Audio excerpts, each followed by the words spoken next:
Welcome to the What's Happening Birmingham video podcast.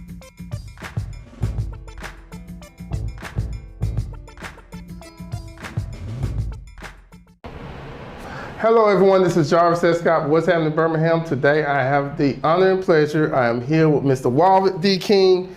He is the Alabama Market President of Citizens Trust Bank. Walvid, thank you for coming on today. Thank you, Jarvis, for coming in. Great. Well, I want to bring Walvid on today to, as you all know, that this guy has served in tremendous roles, whether it's business or nonprofit in the Birmingham community. But I wanted to bring him on today to kind of catch up what he's been working on, and also just kind of give him the opportunity to kind of tell you his biography and his impact I feel that he has made for the better for the state and it's for this region. So Walvid, before we start, kind of tell the viewers just a quick little bio before we kind of get into the nuts and the bolts and everything. I don't think I have a quick bio. Okay. But, I've been in nonprofit for most of my adult career, a little over 30 years. So I have worked in the school system. I worked in city government. I've been the director of the United Negro College Fund twice. I've been the vice president at Stillman College. I've been the vice president at Talladega College. I've been the senior vice president for the Birmingham Urban League, and now the Alabama Market President for this bank. And I also feel like this is a great interview because, like a lot of you all that's probably watching this podcast, especially ones in professional career, you have had various professions, various positions. And one thing I always admire about you is that you pivot from different positions. You weren't just stuck in one genre. You went, whether it was nonprofit, whether it was university or going back to nonprofit or business or education, you already knew when to pivot and adjust. It's always God's timing. You know, you have to know when it's time to go. But you have to go when he says go. You know, there have been a lot of opportunities, you know, for money, but I don't think that's been my mission. It's always been in some form of community service, some form of education, and I just follow his lead. I've been spirit-led all this way, and no need of me trying to do it on my own now. So Walvid, I see on your bio, I thought I knew a lot about, you know, your history, but I did not know you was a Boy Scout. I was a Boy Scout. I was an Explorer Scout. Okay. But I was director of the Boy Scouts as well for 8.5 years before going into city government. So I left that out. Yeah. Oh, okay. Yeah. So little known history fact. And of course, you went HBCU. Absolutely. Stillman College. I'm a Talladega College graduate. And it was just an honor to have served as the vice president there once as a consultant. Again as the vice president. So I'm very loyal to my HBCUs. I met my former wife at an HBCU, you know, at a track meet. I ran track for Talladega College. So we were at a track meet at A&M, and she went to Alabama State. So I do have an HBCU connection. So what intrigued you? Because that's how I met him. We're going to get into this later on in the podcast, how we met each other. What led you to start working with the UNCF? I'm a product of UNCF. Okay. It was because of UNCF I got to Talladega College with no money. Oh, wow. Partial scholarship. It was because of UNCF that I stayed in college. And when I didn't have enough money to graduate, it's because of UNCF. So I've always had a passion for UNCF. I've always volunteered for UNCF. And when they asked me to come talk about the position, you know, I had the job that day. So it's just something that's deeply rooted in my family and very deeply rooted in my heart. Okay, so when you took on the position at the UNCF, what are some things you wanted to do and change to make the organization better while you was there? Well, one of my first objectives, just knowing the position. The position is fundraising, mostly. You're the area director, you're the regional director, And the purpose of the United Negro College Fund is to raise money so that kids like me can have an opportunity to get a higher education. So that was the first thing. How do we take what we have now? How do we extend our connections to the community, to the corporate community, to the foundations in order to raise enough money to send more kids to college? That was the objective, and that's why I started. Yeah, and while you was there, you raised a lot of money, and I had my opportunity to attend the first mass ball, which was very neat. It was fun. Fun, yeah. Yeah, it was fun. The objective in having that ball was to take us away from just having a dinner. Okay. But then it had to be a fundraising mechanism. Everything was always about fundraising. And it had to be fun. So we just culminated what was already there and made it creative. Put together a good team of people, corporate volunteers, individuals from churches, and we just built a community of fundraising. I think it's a spirit, and we had to generate that, and we had fun. And I knew one thing about you was that you was not afraid. Like traditionally, when you go to a lot of these, mass balls, we didn't even say corporate balls, people so emphasize on selling tables. But Walvid was the type of person, he didn't, wherever he was, he didn't mind selling a single ticket for people to come to the event. Didn't. But that was another thing, making an affordable ticket. Yeah. But for the type of events we held, it went from $75 a ticket to $250 a ticket. But you have to look at your overall expenses. I'm not throwing a party. It's a fundraiser. So if I'm having to pay this much for entertainment, this much for food, this much for the venue, I have to count that cost in the ticket. Yes. You know what I mean? And then see how I'm going to come out in the end. So everybody's welcome. Everybody's welcome. A large majority of us came to events, I know, during my professional career because we supported the organization. Simple as that. But I always wanted everybody to get an opportunity. We had a lot of corporate entities that did not utilize all their seats. So I would poll every corporation to send in a table list. All right, it's a table of 10, you only have 6. Can I sit some college students here? Can I sit a young man who desires to go to college here? And that's what we did, and we placed these young people in the midst of these professionals. So it worked out. It was a spirit. And one thing I liked about that too, it also gave the college student the opportunity to rub shoulders and network with people that they never would actually get the opportunity to kind of sit down and talk to and kind of make a first impression. That was the purpose. And everything. One thing I used to love about Walvid's events too, especially UNCF mass ball, is the emotion that you would bring when it came time to make, for like a lot of people, when you go to a lot of these events, they call it the ask. And Walvid would make the ask. If anybody knows Walvid, he's very passionate, like you said, about UNCF, and he ain't afraid to shed a tear or two. And you would be the type like, woo, like a person, if they ain't came out the checkbook, they'd be coming out the checkbook some more. Yeah, planning an event like that is overwhelming. Yes. But when you find that you're only like $10,000, $15,000 away from the goal, I know some people come to those events and they're invited.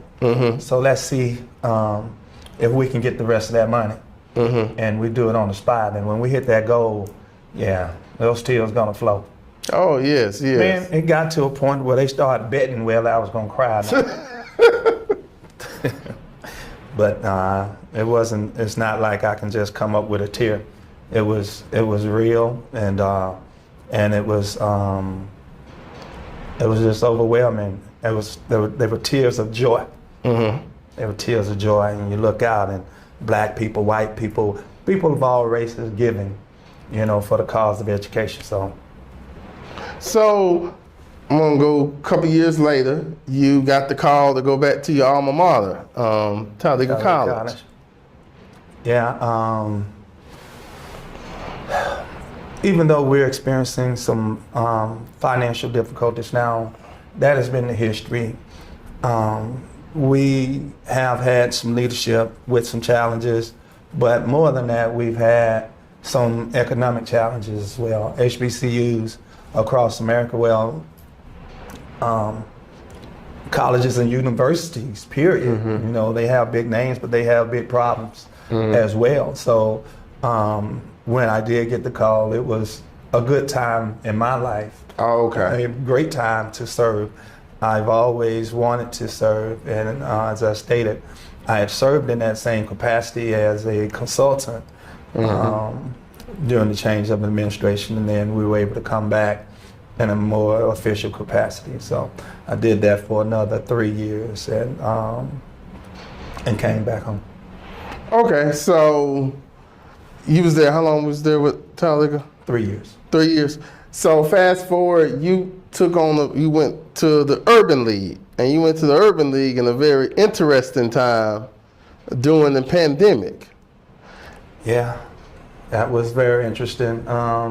But again, it's just a life of service and answering the call. It was a need, building out the workforce programs and the fundraising, again, the development, and just really working closely with President Barnes on building a strategic plan for the organization. And I think they're a better organization because of my input, but I think everybody he brings on are good choices. So it's just excellent leadership over there. So I was happy to serve when I was trying to build my business for the 4th time. Oh my goodness, yes, yeah. And to keep in mind too, while he was doing all this, he was also an entrepreneur at the same time, burning on both ends of the candle.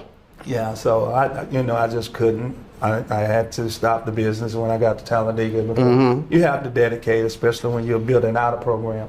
A lot of what I was doing before I came into this capacity, I could no longer do because this is full time almost for me.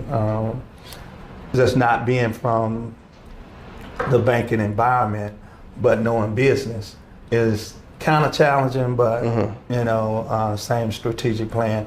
I was on this board for 7 years prior to this position, so I was familiar with the inner operations of the bank. So it wasn't, starting from scratch, but I have to spend a lot of time digesting, how to be a better banker. So when you first came on the bank, what was your goal and objectives for coming on Citizen Trust, taking on the market president position?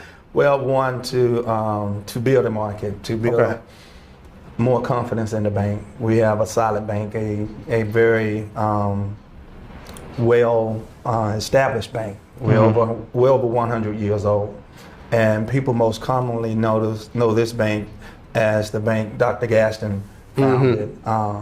But we have our headquartered operations in Georgia, but we're all one bank.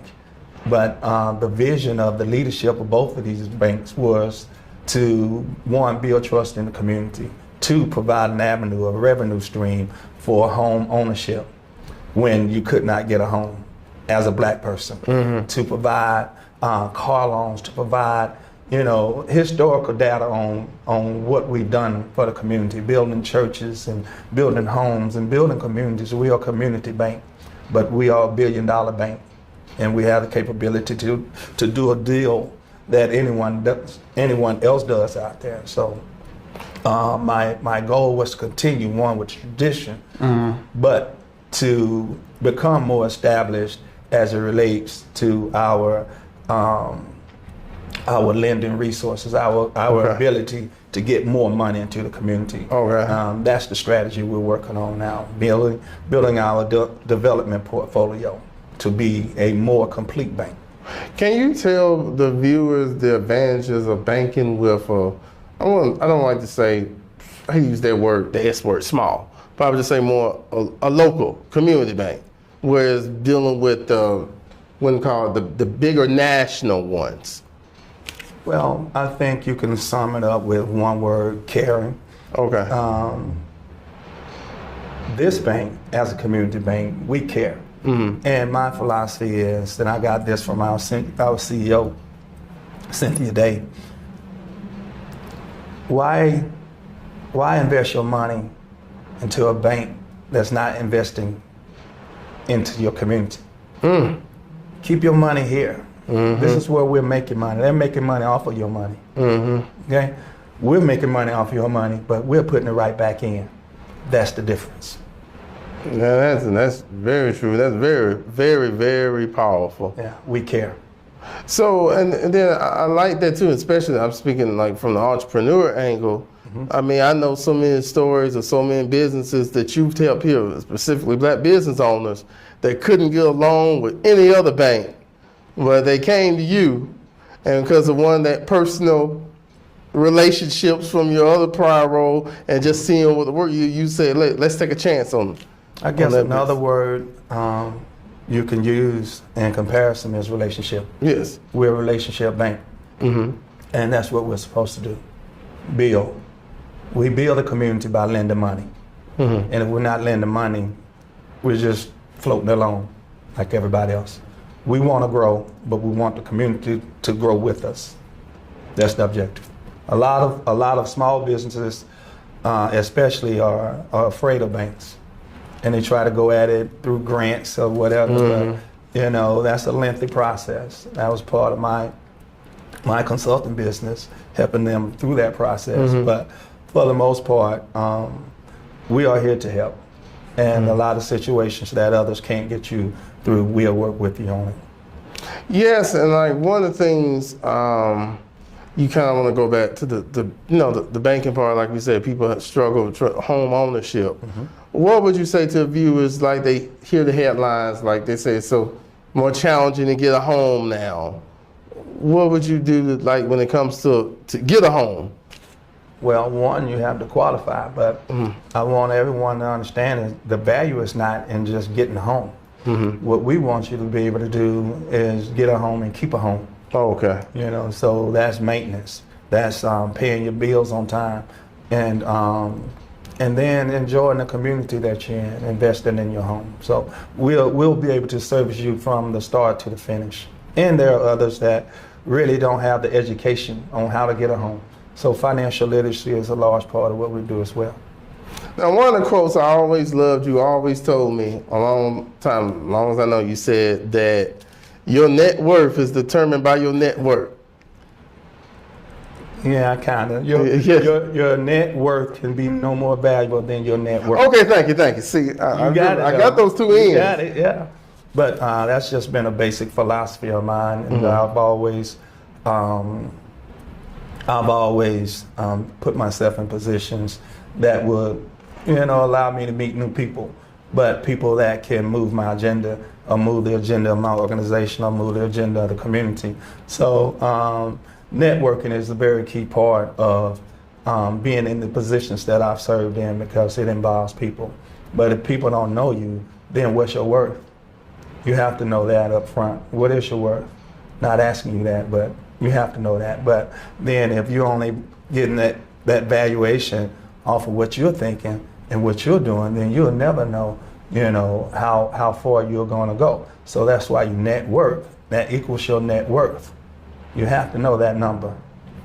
And one thing I liked about you is that you was never afraid to expand your network or reach out to new people, which I'm kind of alluding to how we first met each other you want to tell them the story? Or would someone tell the story? He somehow he ended up, I think he signed up. He didn't say he didn't sign up, but he signed up on my email list, and he just kept seeing. Go ahead. No. So when I left UNCF the first time, I went to Stillman College. I came back from Stillman College back to UNCF. Okay. And they had not closed my email account. Okay. I don't know how you got my email. But I opened up the account, and I had like 1,000 emails from your organization. Okay. And I was like, okay, who is this guy? Because he's persistent. He has a good little following. I said, who is this guy? This is who I want to meet. And that's when I went to get you. Yeah. And it kind of went from there, and I've never told him this too. This is a couple years ago. Ooh, Lord, I don't want to count how many years it was, but I never forget. He told me, man, just come to the mass ball. And I was like, okay, I'm coming. I didn't know where I was going to sit at. I was just going to show up. So I showed up. Not only did I get a seat, I was sitting at the head table with him. But I didn't see. But see, one day, because we're gonna tell the whole story. I didn't have my suit on. I had a tux. I had a suit, but I didn't have a tux. And the Walvid said, next year I come, you better have a tux. And boy, I brought a tuxedo next time.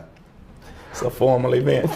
But you know, I want to tell you that meant a lot to me because it's like you didn't know me other than just getting correspondence, but you treated me the same, and I always appreciated that. Well, I love an entrepreneurial spirit. You reminded me of myself. Yeah. In college, I had several businesses, tax service, on-campus auto rental dealership. I had the book buyback program. Okay. And just always found a way to make money. Okay. And I just noticed the drive in you, and you were trying. You were starting out. I don't know if you were getting breaks, but I know every chance I got, I put you on a project. But not only did we have college students sitting in those seats, we had young entrepreneurs plugged in too, and I wanted you with me. Yeah, and like I said, I definitely appreciate that. And 15 years later. Yes, 15 years later. Now back then, my hair was a little bit more. Well, it's got a little dark, got a little gray here and there. 15 years later. Yeah. So, what advice would you give to people probably watching, as far as when it comes to choosing mentors? Well, mentors come in different forms. You have those that can guide you spiritually. You have those that can guide you mentally. But they have to be in an advisory capacity whereby they can, share with you. I can't give you anything if I don't have anything. Now, I'm not talking about money, but spiritual guidance, let's say. You need a spiritual mentor. You need someone, that's more spiritual than you. Now, how you gauge that, that's up to you. But a mentor is a person of influence. Okay. All right. There's a teaching component, but if he's not an influencer, or if he's not able to move your agenda or help you with an issue, then I wouldn't consider that a mentor. So you have to know what that value is to you. So it's personal. Okay. It's personal, but then it goes again to your network. You're not just bringing people in. You're bringing people in with resources. And in leadership, you have to know the resources of the people that are at the table. You can't bring someone in, they're eating and not putting food on the table. That's not networking. Okay? So you have to know who you're bringing in, but you have to know how are they going to benefit you. That's the same way you look at your mentor. What do I get out of this relationship? It's all about relationships. And then another thing I want to ask you is, I know you have extensive experience in nonprofit, but what advice would you give somebody that's, just starting a nonprofit and they want to take it to that next level? Well, one, just be passionate about what it is that you're doing. Make sure it's personal. And not something you feel you can get grant money off of, because you're not really getting rich off a nonprofit. You have to have a need. All right, and you, like my founder would say, find a need and fill it. What is the need of the community? That should be the purpose of the nonprofit. I know they going into tech side of things and workforce development side of things. Yeah. But just have a passion for whatever it is, because it's not as lucrative as some may think, and that can be a little daunting to continue. You have to have a passion and probably a job on the side. Okay. You gotta have a... Don't expect to get rich. Yes. But be passionate. Put the mission before the money. Whatever that mission is, God will provide the money, and I'll help with the bank. Come on. Yeah, and that gives me a great segue. So if anybody want to reach out to you here at the bank, whether it's trying to get a home, trying to get that that business loan, where they go, how they reach you? We're full service. You can reach us online at ctbconnect.com, or you can call the office or just stop by. All right. Yeah. Now, I don't expect you to stop by and see me. Okay. Because I'm probably somewhere else. But we have full service operations here, and we have fine people that can handle your financial needs. Yeah, and one thing too as well, we want to meet Walvid on the golf course as well. He's a good golfer. I promise you, I'm gonna take up some lessons one day and finally get on that course. We're working on it, God. I have to get out there. Yes. You know, and it's, like I said, just building what we have here, building on what we have here. It's been a little daunting. I've played a few times, but they've mostly been scholarship tournaments. I haven't done any golfing for myself. You know, it's just been in support of other organizations or for those that have a relationship with the bank.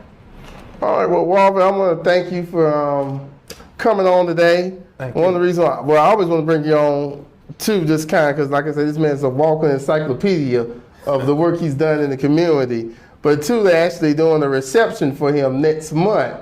Time this taping is June, but actually doing one in July. That I think they're, giving you your flowers and, honoring Thank you. you, man. I appreciate and it. things like that. And for the viewers that want to come, it's sold out already before we even try to put it out there.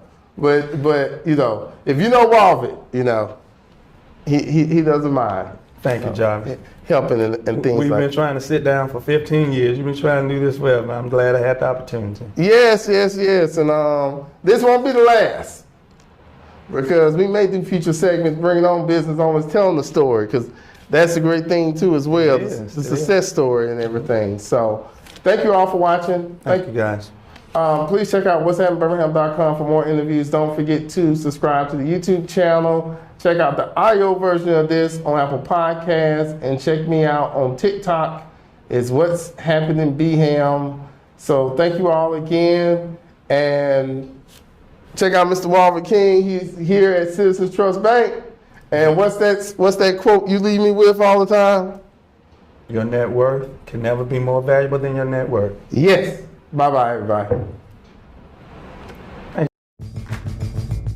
Thank you for watching the What's Happening Birmingham video podcast. Please check out our website, app, or subscribe to our YouTube channel for the latest videos today.